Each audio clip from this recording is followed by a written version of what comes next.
안녕하세요. 현수의 재테크입니다. 2026년 2월 2일 코스피는 5%가 넘는 하락을 했습니다. 다행히 다음 날 회복했지만 이렇게 급락이 나타나면 시장은 어떻게 될까요?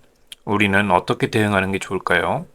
오늘은 변동성 군집이라는 시장의 특징을 이야기하면서 급락하는 시장에 어떻게 대응해야 할지 한번 이야기해 보겠습니다.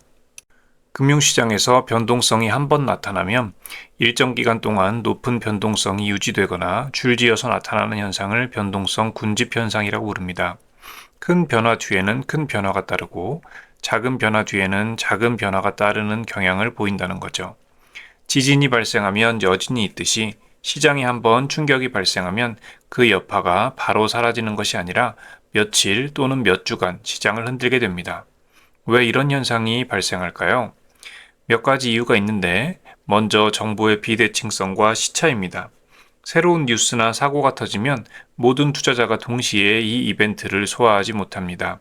이게 호재인가? 악재인가? 악재라면 얼마나 큰 악재인가? 정보가 해석되는 과정에서 매수와 매매가 반복되면서 시장의 변동성이 증폭됩니다. 이번에도 케빈 워시가 새로운 연준 의장으로 지명되면서 이게 악재라고 생각했다가 또 그 다음 날은 그 정도 악재는 아닌 것 같은데 하면서 다시 시장이 회복하는 것을 볼 수 있었죠. 이런 식으로 시장에 변화가 생기면 투자자의 심리에도 영향을 미칩니다. 별 생각 없었던 사람도 공포라는 군중 심리가 시장에 자리 잡으면 연쇄작용이 생기죠. 급락한 가격이 손절매를 부르고 손절매가 가격을 더 끌어내리는 악순환이 발생합니다. 레버리지의 경우는 더합니다. 시장이 하락하면서 강제 청산 물량이 나오게 됩니다. 이런 청산 물량은 시장의 변동성을 다시 높이게 됩니다. 이런 변동성 군집 현상을 수학적으로 증명하고 또 예측하기 위해 개발된 모델들이 있습니다. 직접 계산할 게 아니니까 공식은 넘어가겠습니다. 어쨌든 현재의 변동성이 과거의 변동성에 영향을 받아서 나타난다고 보고 가격은 예측하기 어려워도 시장의 변동성은 어느 정도 예측할 수 있다고 이해하면 됩니다. 시장에서는 변동성이 곧 리스크이기 때문에 리스크 관리를 위해서 변동성을 확인하고 예측하는 것이 중요하죠. 이 그래프는 가치를 이용해서 계산한 코스피의 변동성입니다. 붉은색으로 표시된 부분이 연간 변동성을 보여주는데 2월 2일에 5% 하락으로 변동성이 크게 증가한 것을 볼 수 있죠.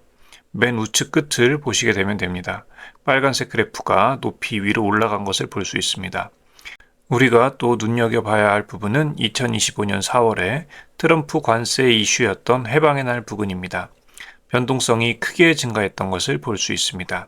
그리고 한번 정점을 찍은 변동성이 다시 평소와 유사한 수준으로 돌아오는 데는 시간이 걸린다는 것도요. 가치 모델에서 변동성의 반감기를 계산하는 공식이 있는데 코스피의 경우에는 대략적으로 50일 정도로 나온다고 보면 됩니다. 거래일 기준으로 보면 대략 2달에서 2달 반 정도죠. 그러니까 시장이 급락해서 시장의 변동성이 확대되는 국면이 한번 시작되면 진정될 때까지는 대충 2달 정도가 걸린다고 이해하면 되겠습니다. 물론 그 2달 동안 계속 시장이 하락할 거라는 이야기는 아닙니다. 이건 당시 코스피 차트입니다. 4월 9일 최저점을 찍었고 3월 말에 주가지수 수준을 회복하는 데는 대략 2개월 정도가 소요된 것을 볼 수 있죠. 당시 하락 때의 차트를 보면 큰 폭으로 내렸다가 다시 큰 폭으로 올렸다가 더 큰 폭으로 내리는 것들을 반복합니다. 위에서 한번 이야기한 것처럼 변동성이 한번 커지니까 커진 변동성이 어느 정도 유지되는 것을 볼 수 있죠. 이건 사실 투자 경험이 있는 분들이라면 수학적인 모델을 들이대지 않더라도 누구나 느끼는 부분일 겁니다. 그럼 우린 이렇게 변동성이 늘어나는 시장에서 어떻게 대응하는 게 좋을까요? 당신이 적립식 투자자라면 신경 쓸 필요 없습니다. 이런 일들은 항상 있습니다. 앞으로도 있을 거고요. 당신이 봐야 할 것은 주식 차트가 아니라 달력입니다. 오늘이 매수하는 날인지 확인하고 매수하면 됩니다. 당신이 초보 투자자라면 변동성이 커지는 시점에서는 함부로 매매하지 않는 것을 추천합니다. 시장의 공포에 휩쓸려서 계획에 없는 손절을 하거나 급하게 물타기 하지 않는 거죠. 변동성이 크게 상승, 그러니까 시장 평균 대비 2배 이상 상승하고 나면 다시 정상화되는 데는 2개월 정도 걸린다고 생각하면 됩니다. 미리 세워놓은 원칙을 지키고 시장의 변동성에 흔들려서 뇌동매매하는 것을 피하는 게 좋습니다. 만약 당신이 고수라면 변동성이 커지는 것은 당신 같은 고수에게 기회가 될 수 있습니다. 변동성이 커지면서 시장의 비효율성도 같이 커지니까요. 투자자들의 공포에 의한 과도한 낙폭이라고 판단해서 저가 매수를 시도해서 크게 벌거나 또 과도한 낙폭을 따라서 숏을 시도해서 돈을 벌 수도 있겠죠. 어쨌든 당신 같은 고수라면 알아서 잘 하실 거라고 믿습니다. 오늘은 시장의 변동성이 어떤 식으로 나타나는지를 이야기했습니다. 한번 생긴 변동성은 금방 가라앉지는 않습니다. 이럴 때 하루하루의 가격 변화에 민감하게 반응하는 것보다는 매매 전에 세웠던 원칙을 다시 복습하는 게 좋습니다.